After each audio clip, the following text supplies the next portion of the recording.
All right, now we're recording. If you want to just make a note of your questions, we'll get to those at the end, and we'll make a recording of this available on the Grad Studies website.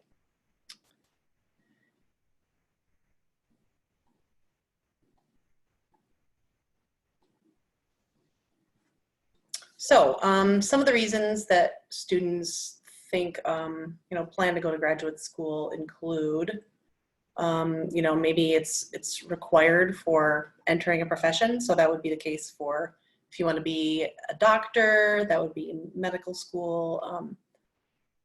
If you want to go into physical therapy, you have to get into a PT program. Social work is a MSW. So there are a variety of programs or careers that really require a very specific degree. And that kind of changes. One of the kind of newer ones is that if you want to work as an athletic trainer, you now need a master's degree. And it used to be that you could practice as an athletic trainer with a bachelor's degree. So that's one of the things that you'd kind of have to, as you're searching, trying to figure out what your plans are, look into that. You may want to enter graduate school because it just for the purpose of professional training. So maybe you finished your undergrad and got a job somewhere, and you just want to increase your professional skills. This would be pretty common with teachers. They go back for continuing ed stuff. Obviously, earning potential. Hopefully, you can see this slide, the figure here. The earnings, you're expected, this is in weekly, median weekly earnings, goes up pretty significantly with a graduate degree. And also decreasing your potential for being unemployed. So it's a lot easier to get a job with, the more education you have. So kind of differences in graduate versus undergrad. Undergrad degrees are pretty much always 4 years. And it kind of varies pretty widely for graduate programs. A master's degree can take, from 1 year if it's an accelerated program to 3 years. A PhD can take anywhere from 4 to 7 or more, kind of depends on how long you take to write a dissertation. And then professional programs are kind of all over the place too, typically like 3 or 4 years. Full-time is different. So if you're a grad student, you're considered full-time if you're taking 8 credits. So you're in fewer classes, but there's a real lot more work that you're expected to do on your own. So no one, there's a real lot more reading. And even though you're in fewer credits, it tends to be more work.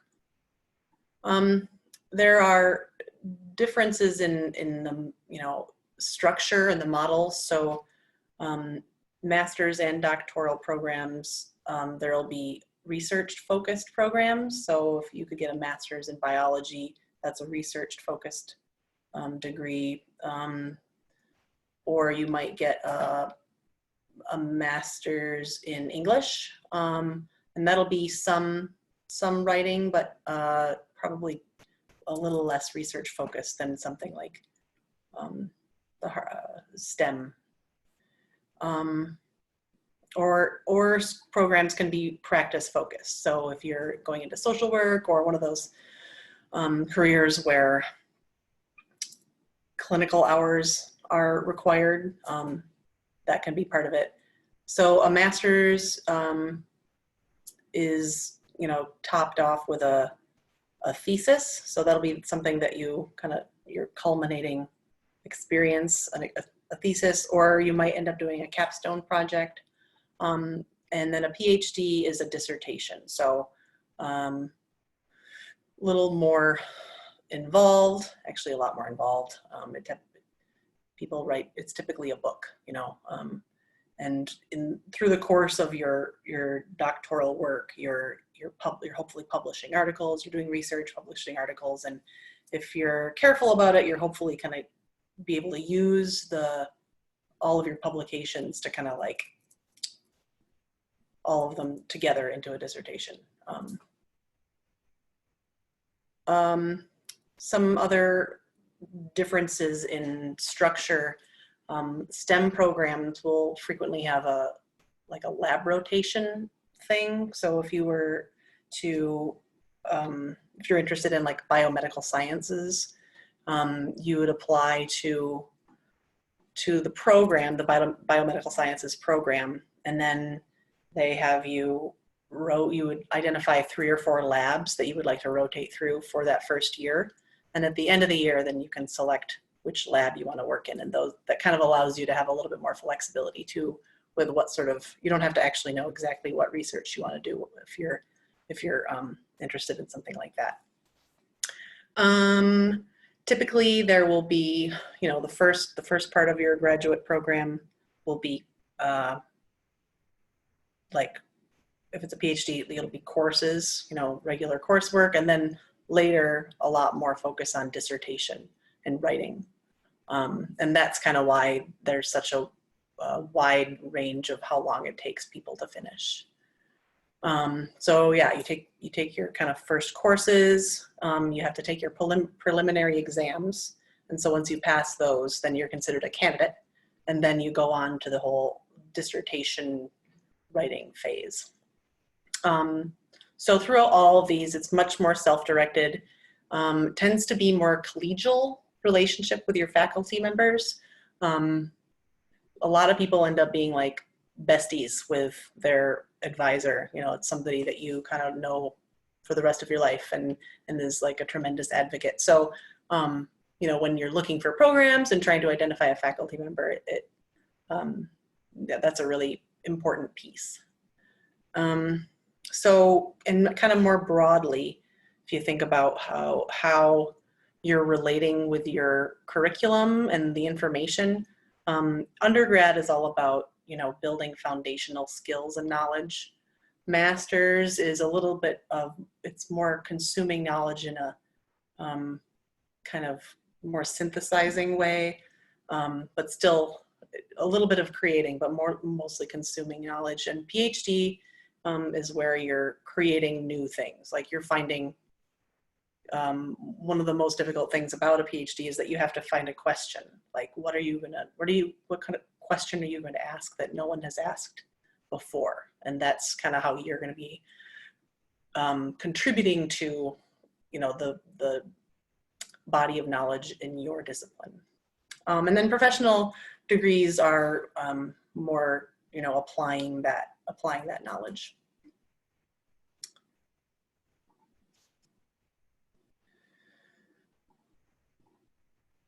So trying to identify a program can be difficult. One of the reasons that people don't think of as being difficult and finding a program is there are way more kinds of programs than most people know, and you don't really, there's not really a good way to find out what those are except by talking to faculty. So, you can use search engines. I'm going to share a bunch of links and resources at the end of this that can help you kind of search for programs. But, you can search on the web, ask faculty that you work with here. That's a really good way. That's probably the best way to find out about programs because they know more about, if you kind of come at it from like, this is what I want to do, this is my end goal sort of thing. These are the things I'm interested in, this is my end goal. What sort of programs do you suggest I look at? Sometimes LinkedIn is really good for snooping on people. So if you know of someone who does what you want to do, like where did they go to school? Or if you can kind of snoop on professional organizations, and where did the people who are involved in those organizations, where did they get their degrees and what kind of degrees did they earn? So it's a lot of, it's very, very time consuming.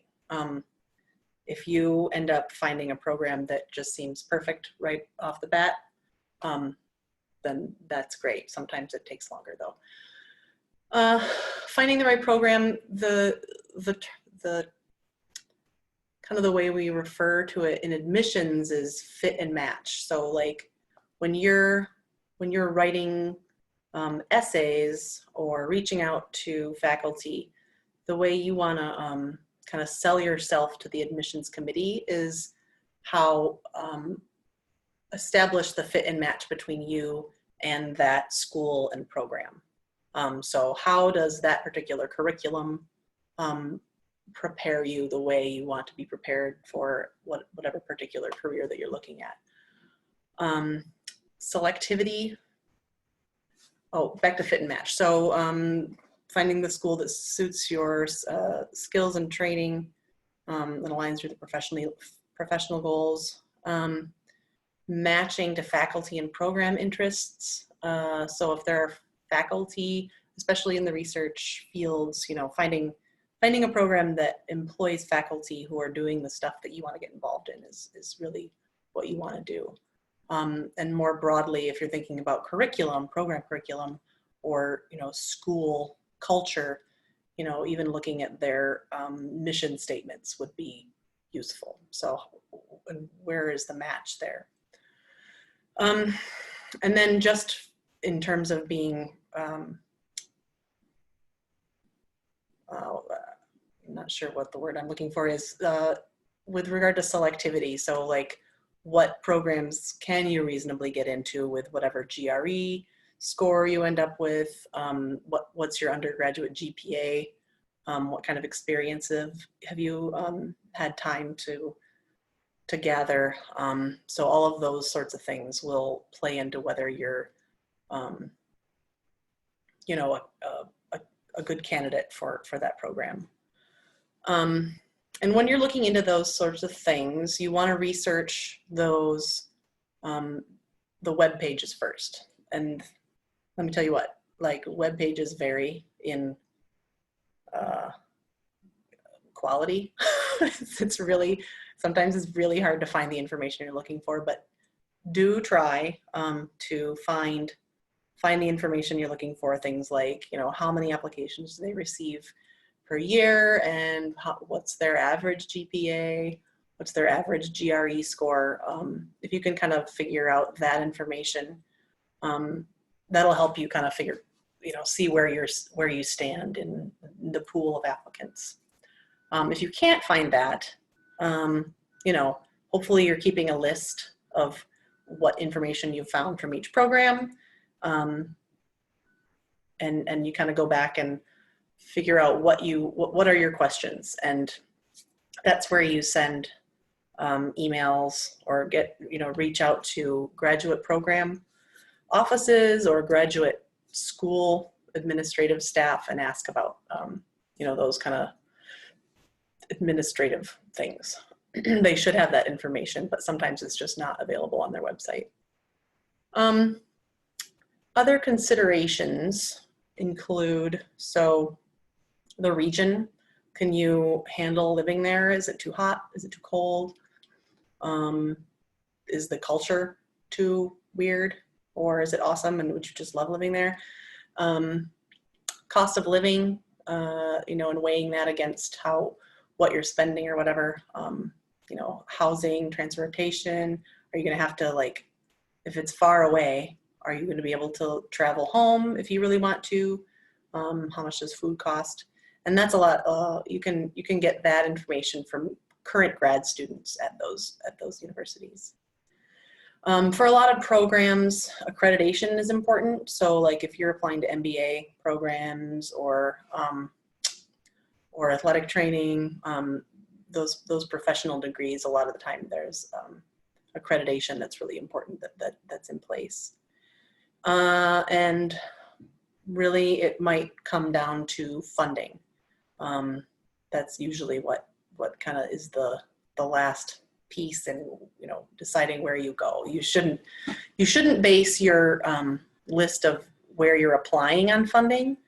cast a wide net. You should apply to between 6 and 9 programs. There's a couple caveats there. 6 and 9, a couple very safe schools, like for sure you're going to get in. They're not very selective, but you could totally handle going there.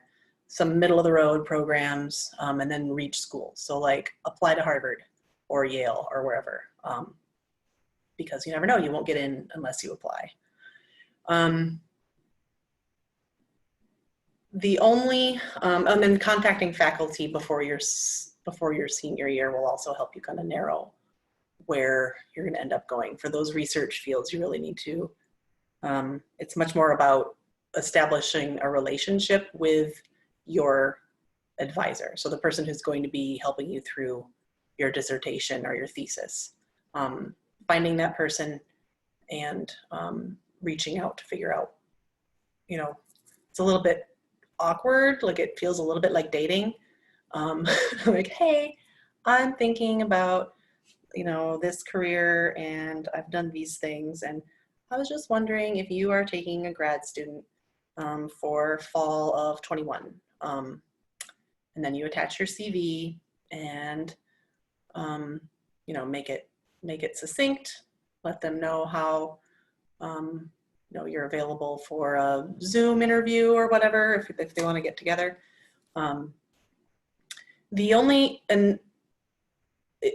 In terms of like how many programs to apply to, for some disciplines, particularly things like fisheries or like research fields where the world just kind of gets really small when you start thinking about what you're going to end up researching.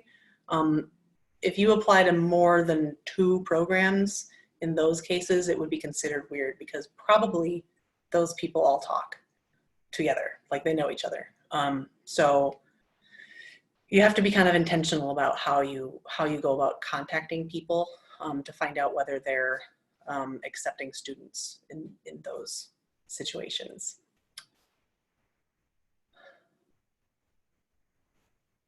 Okay.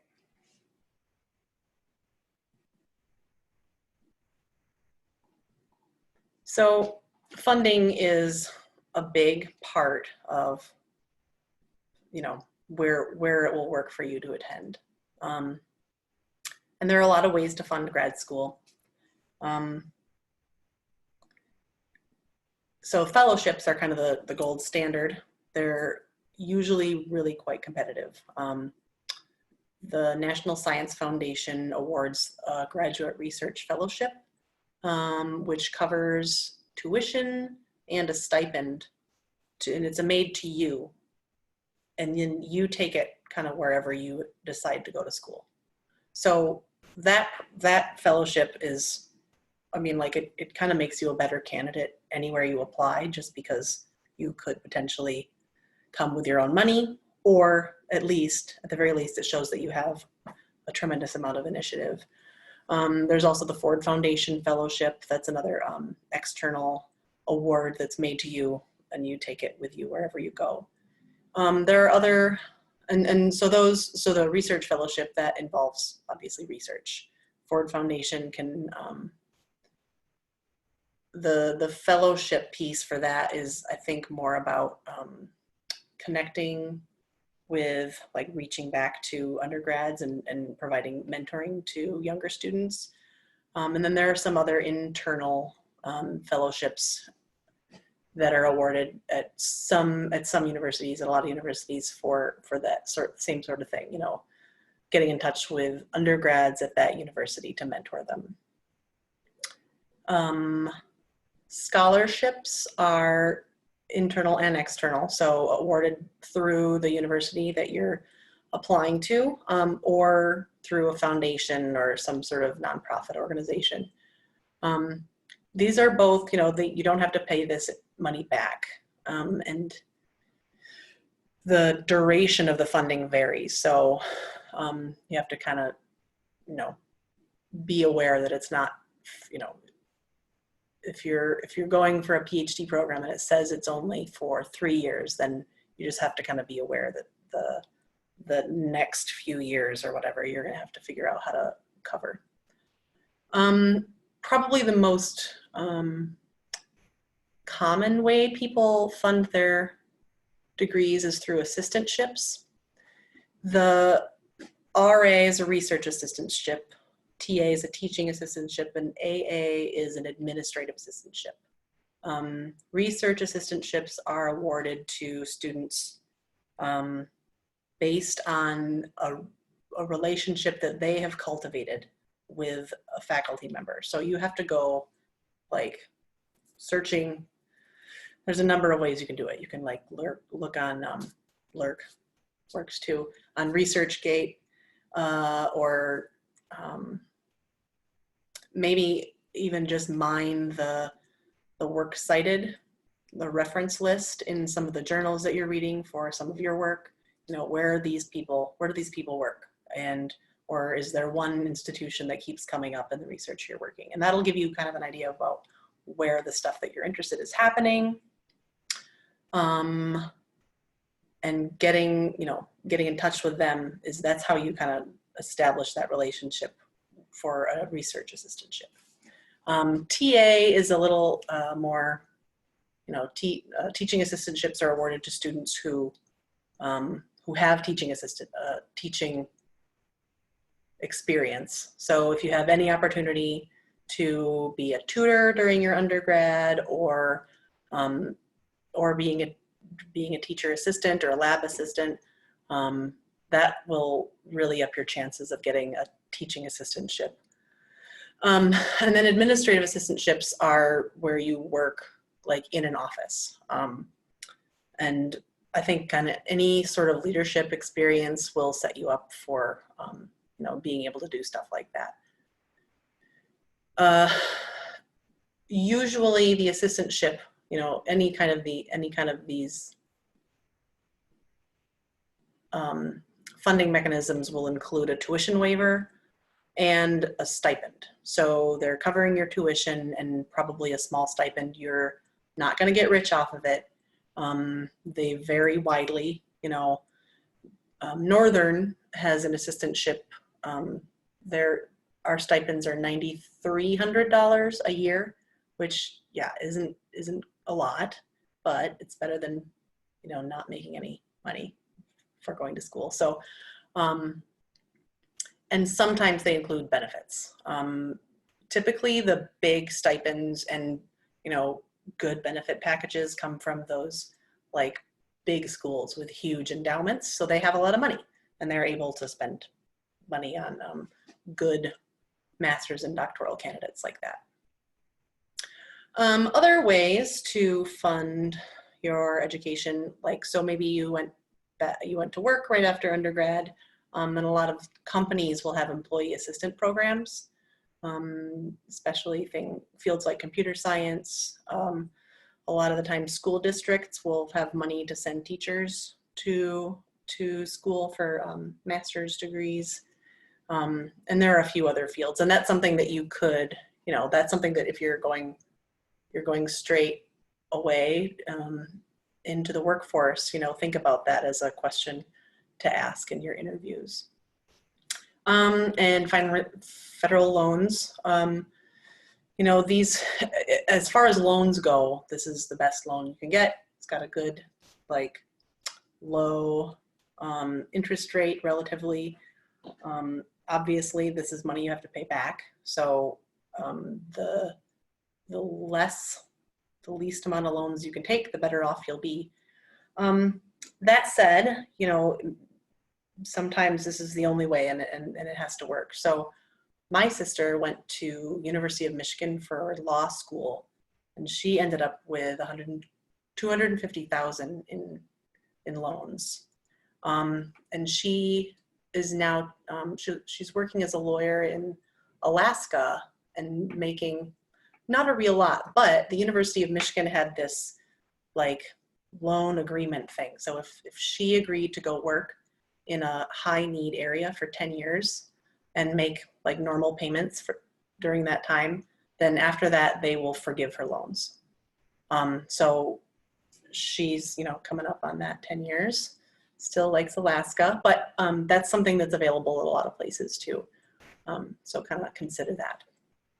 And, you know, who knows what will happen with the public service loan forgiveness program, but that is a thing that exists now. That was put in place about 10 years ago, and people like me are just getting ready to like submit paperwork to the government to say, you know, I've been doing this for 10 years, pay me. Not really, just kidding. But yeah, so that's a thing that exists now. There's probably not, you can't for sure count on it, I would say, but no.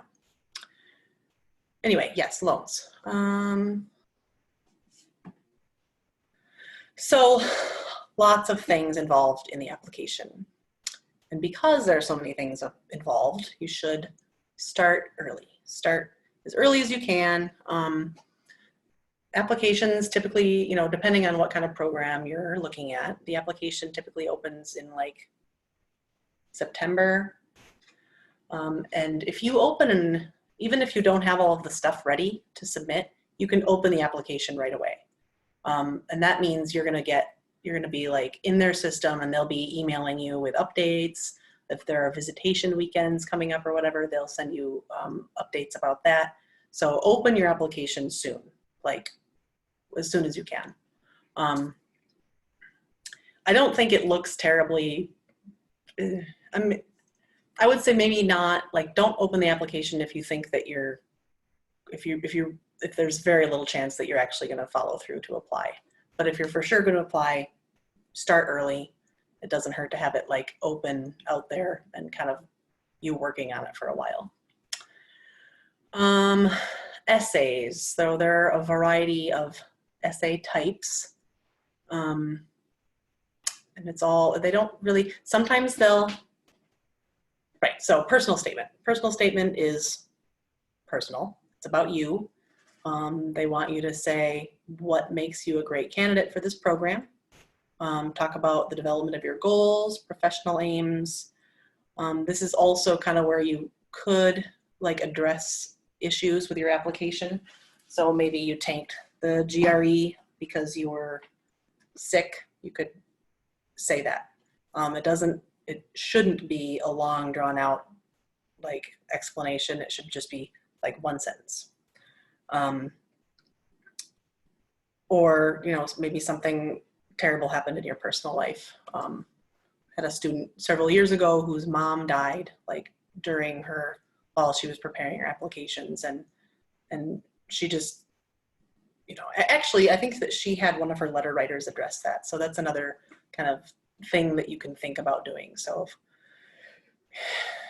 you know, the COVID stuff has been difficult to deal with. So if you're particularly not dealing with it well, and maybe you had a bad semester, it can play better to have a letter writer address kind of what happened, if you're comfortable with that. But if you want to address it yourself, the essay is where you do it and you spend as little time as possible because we don't want to dwell on it.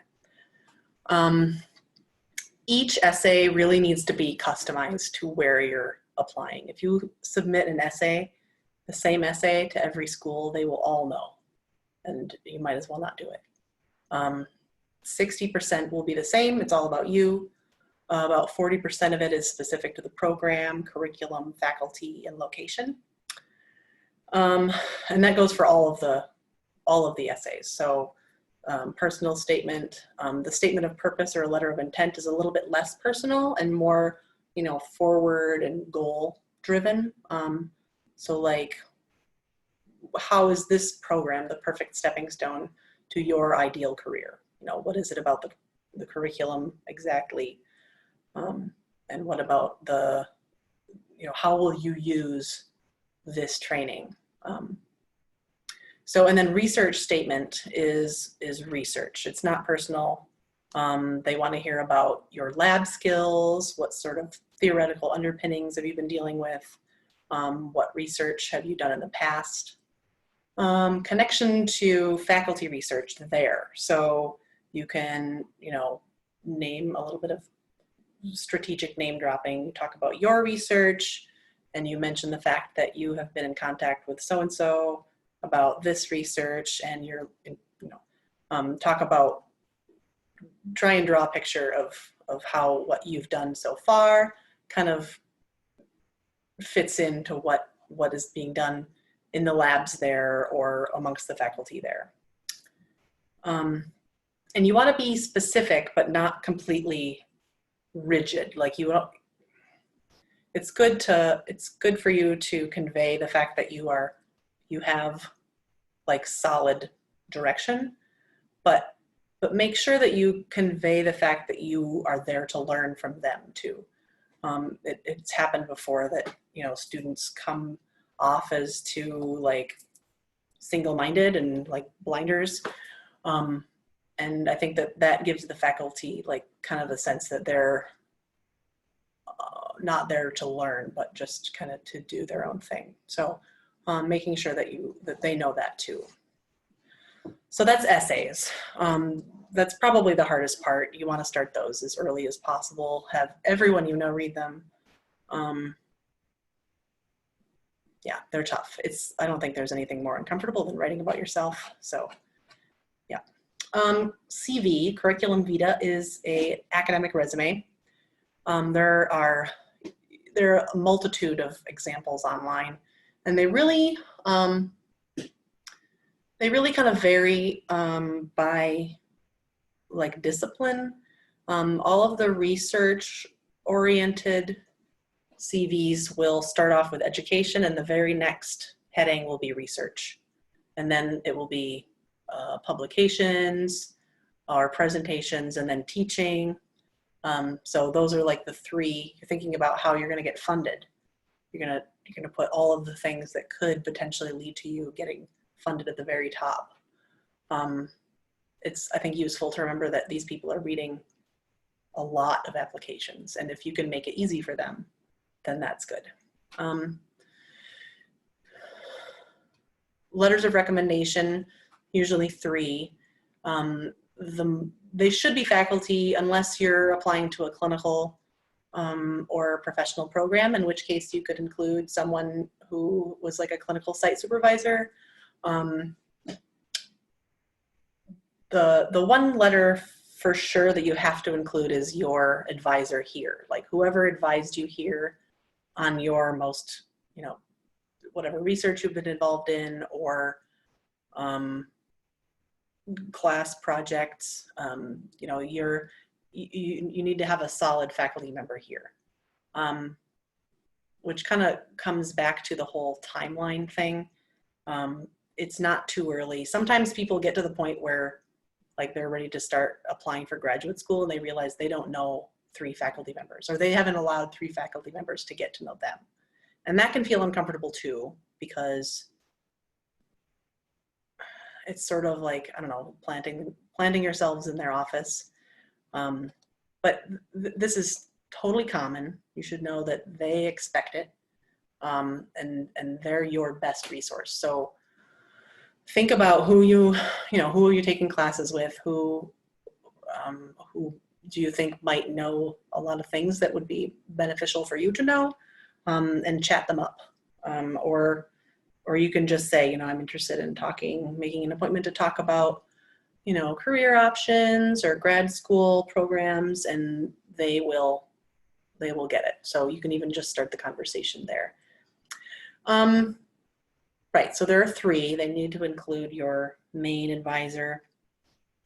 You should request those pretty far in advance, in person if possible. Obviously, things are weird now, so in person is a little bit tough, but maybe making an appointment via Zoom or whatever, to ask in person that way. And once you've asked your letter writers, you want to provide them with the resources to, as easily as possible, write you a great letter. So you'll probably send them an email, but you'll include a copy of your CV, a copy of your unofficial transcripts, and a copy of your admission essay, and then a list of where you're applying, what type of program, and the degree, and then the deadline. So just kind of put it all in one spot for them, and then you want to follow up because humans forget things. So also included are, oops, oh, what did I do? Okay. Writing samples. So if you're applying to like an MFA program, then they'll definitely require portfolio stuff.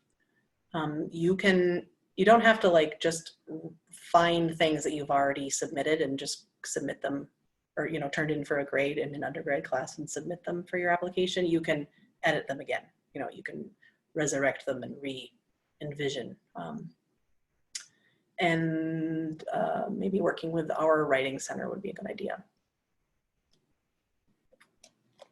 Any additional professional program requirements? Right, so if you're applying for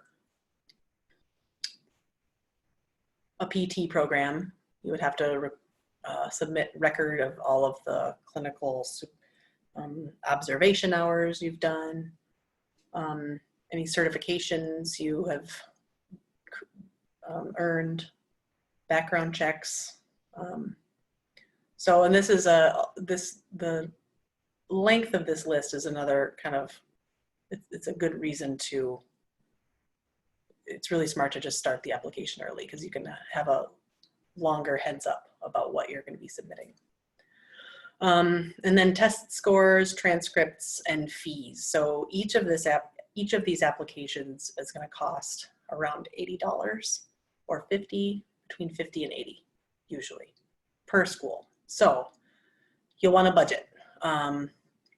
So that's just the application fee. Transcripts, I think that the cheapest way to send transcripts from Northern is to request the PDF, and I think that costs like a little over $5. And then GRE scores, you can send 3 or 4 scores for free, like when you take the GRE. But if you don't send scores, then you're paying, I think it's like $17 per score, per send, for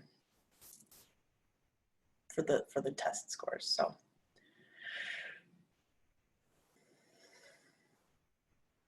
yeah, I think that's it for that.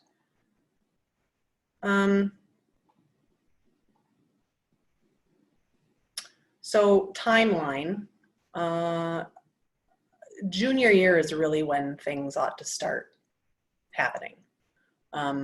Hopefully, that's if you're going to just make it like super easy on yourself, not easy, make it as easy as possible on yourself, taking the junior year to like research what kind of program you'll want to apply to, talking to faculty about where they went, and then building those letter of recommendation relationships. The summer before your senior year is when you would start drafting essays, like personal statements, really making, like, narrowing down your list, preparing for the GRE if you have to take it. Dr. Poe does, in the math department at Northern, does a GRE prep session. I think during the academic year, he meets once a week. I'll double check that and let you guys know. I'm going to follow up with the list of resources after this. It's Monday and Tuesday from 5:15 to 6. Thank you. And Dr. Poe is super fun. He can do the Rubik's Cube behind his back. It's awesome.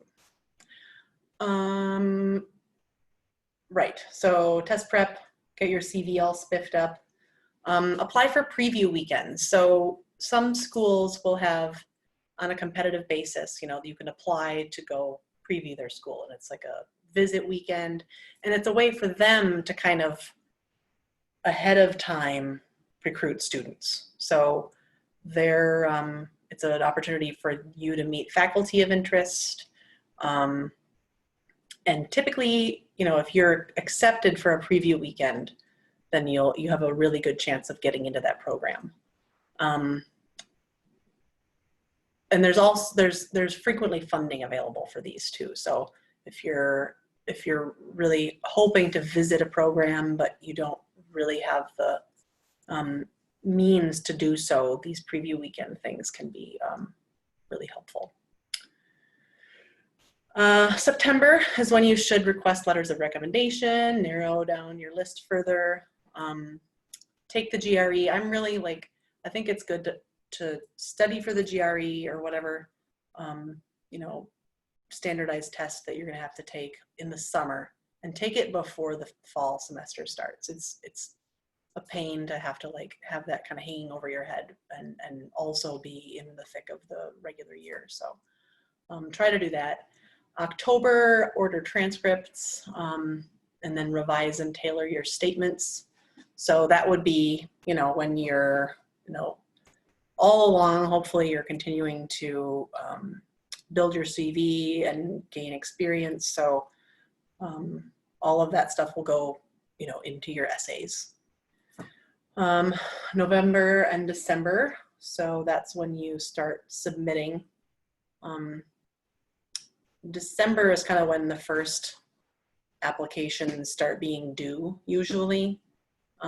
Med school and professional programs have a little bit different timeline, but with any of the, you know, regular master's to PhD programs, December is when it starts.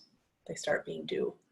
And then following up with the administrative staff in those offices to just make sure that the documents that you submitted are received. January and February, visiting programs, if you can, at all possible. Looking into, you know, what's the campus and community culture like, and meeting current grad students is the best way to do that. If a school doesn't hook you up with one of their grad students, like if you go to visit or if you reach out for more information, ask to be connected with a grad student. And if they say they can't do that, that's a huge red flag. And I would reconsider. So yeah, so submitting your application, doing the research to figure out whether you could actually live there. And then this, the Council of Graduate Schools is like this consortium of deans of graduate programs, and they, I don't know what year it was, but all kind of, they made this resolution that they agreed to give grad applicants until April 15 to make a decision. So, you know, you send out your applications, you're waiting to hear back. That kind of starts filtering in like January, February usually. You are not obligated to tell them yes or no until April 15. So just kind of keep that in mind.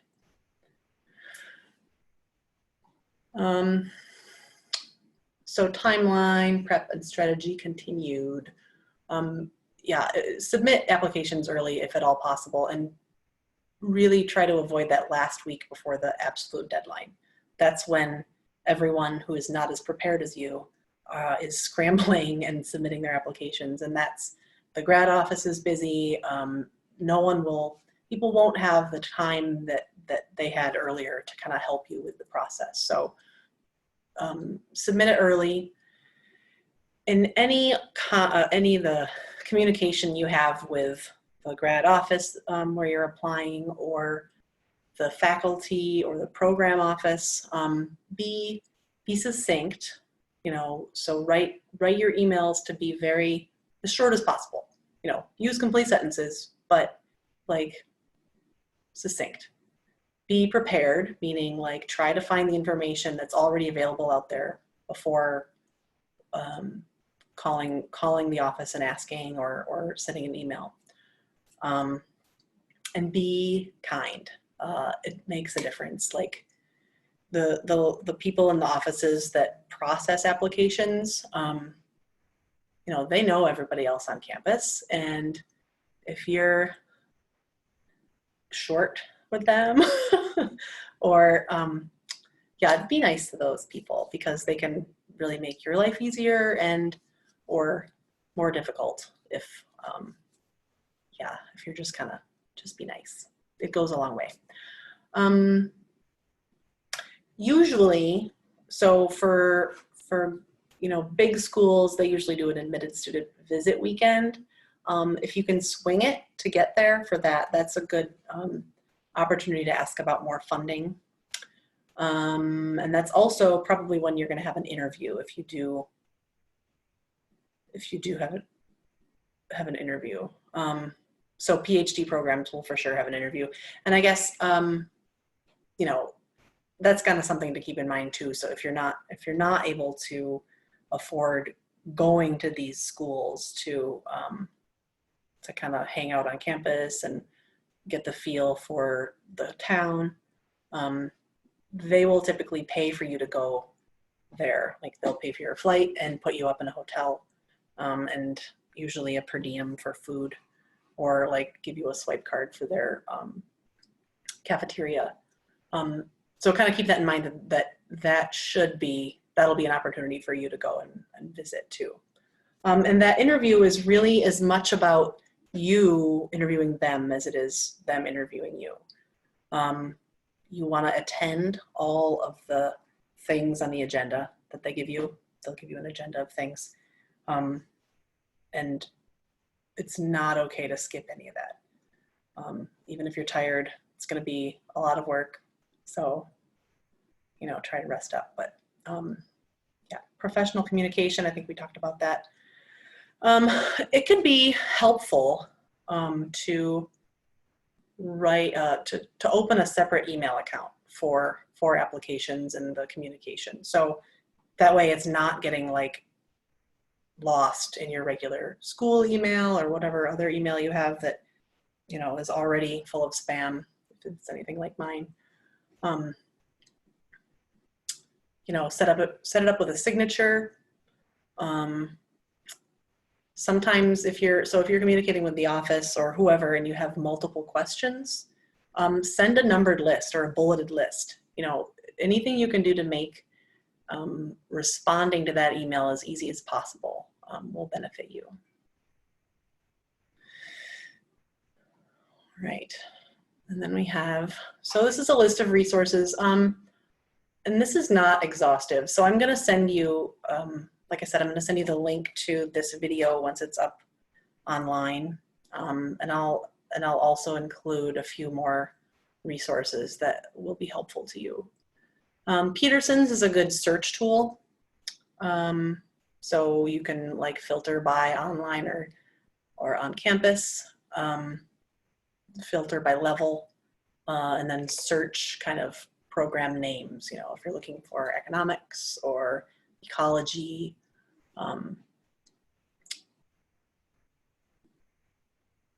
accepted. That is this one. This accepted.com is there's a lot of different stuff in there. So resources on like writing essays, and requesting letters, kind of the whole thing. So that's a good spot for one-stop shop. UCLA has this list. It's like a search tool for funding. I think that it's called GRAPES for some reason. I don't know what that stands for, but you can, in this search tool, I think that you have to indicate, like check the box for external funding. So then you're not looking for things that are only like available to UCLA students. So yeah, by clicking that external thing, then you can look at a lot of different fellowships and assistantship, you know, funding mechanisms that are out there. ProFellow is the same. This is cool because you can sign up for you have to like create an account, a username and a login. But then you can kind of let the program know what you're interested in, and it'll send you emails. So whenever a new fellowship is, you know, opening, or when deadlines are approaching, they'll send you an email about the stuff that you're interested in. Princeton Review, again, this is kind of a one-stop shop. This is an amazing Reddit page. It has like everything. I don't know if you guys are into Reddit, but holy crap, you could just spend all day, every day on there. NMU Writing Center is awesome for help with essays. Have a draft before you go. It's kind of tough to, like, if you haven't started something, to go and get help there. GRE prep, we talked about that. And Career Services is good with helping with the curriculum vitae stuff. And that is the end of what I have here. And I've got to change this so that I can see your chat. Okay. You should be able to unmute yourself. So if you have questions, you could either type them into the chat or send or just unmute and ask away.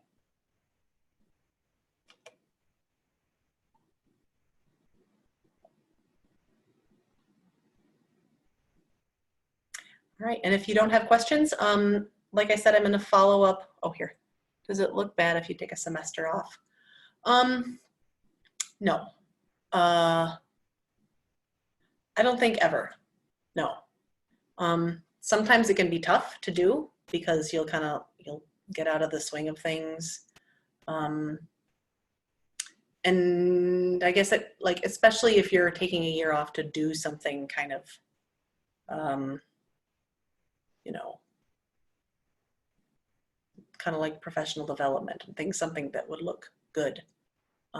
That's helpful. I am planning to graduate next fall. Would I still be able to go to grad school right away? Let's see. Yeah, yes. So like now is application season. So what you would want to do is, you know, figure out if you already know where you're going to apply, that would help. That would be helpful. But if you're thinking about applying to programs in the fall, I would start those applications now, or maybe start talking to any faculty you've worked with before and ask about what programs they would suggest. Where, you know, where would they suggest you start looking for programs and what kind and all that. But no, it's not too late. It will be a busy semester. That's a tough timeline, but I think that you can.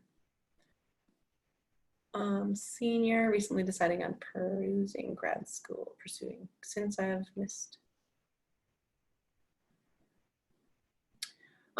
Yeah, like I said, so if you are a senior this year and just now planning to apply, definitely still go for it. Probably you're not gonna be able to hit the 6 to 8 programs mark. But you can, you know, more carefully consider, like, still find a safety, middle and reach programs. And yeah, I think you can do that. If I was interested in going to grad school out of the country, what is is the process the same? Yes. They have different, like, credit structure. Somebody who would be really good to talk to about that is Sarah Breen in the Health and Human Performance Department, or Michael Broadway. He's a professor, I think he still is, in the EGS department, and he's British, so he knows about overseas things. Is it discouraged to reach out to multiple advisors in the same program at the same school? Yes, yeah. Start, like, kind of make a list, and if you're kind of crunched for time to figure out who you're going to be really pursuing, you know, start with the top of the list and give them like a time frame. Say, you know, I'm wondering if you're taking students for this whatever term. If not, or yeah, ask if they're taking students, and then just say, I hope to hear from you in the next week or so. Yeah, I would say that, yeah, you can just let them know that you're going to move on. I think that they get that too. Or you could let them know that you're potentially interested in other people in their department. Does that make sense?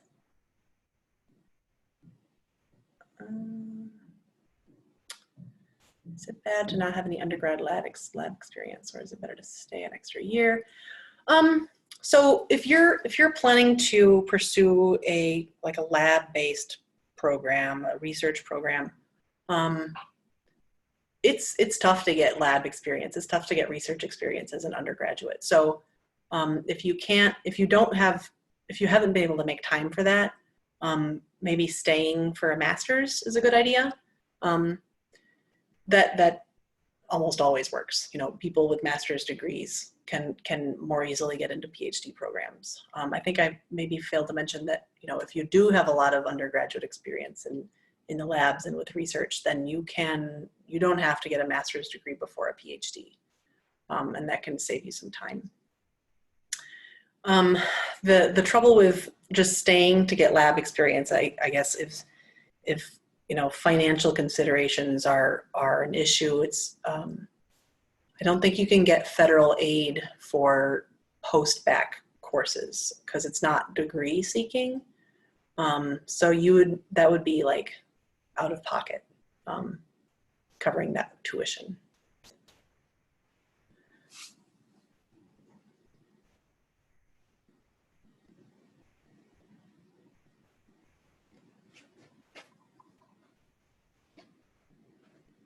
Any other questions?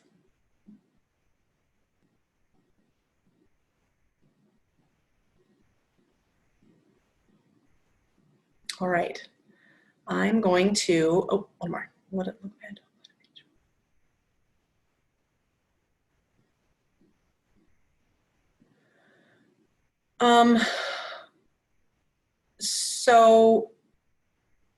So if you're applying to a PhD program, but you're not really sure, if you're thinking it's too much of a reach, if they also have a master's degree program in that school, they might, it's happened before where students I worked with they'll be offered a place in the master's program instead.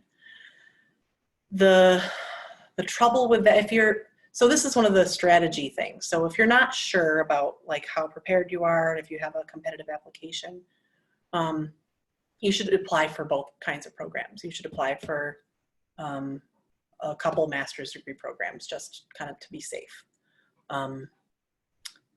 And then the other thing that I think that I forgot to mention in terms of funding, if you're looking to get a master's degree paid for, if you're looking for an assistantship,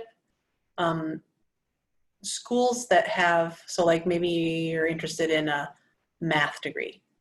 If a school has a PhD and a master's degree in math, all of the funding is going to go to the PhD students. But if you find a school that has only up to the master's in math, then they'll have funding for those master's degree students, if that makes sense. So that's just another, it just takes time to find those schools.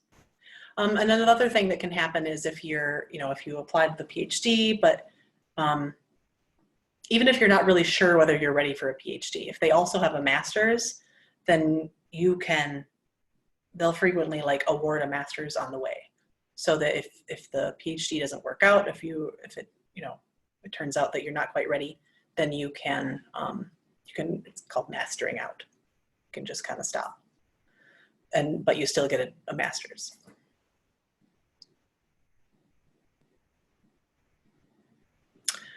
All right, I am going to stop the recording and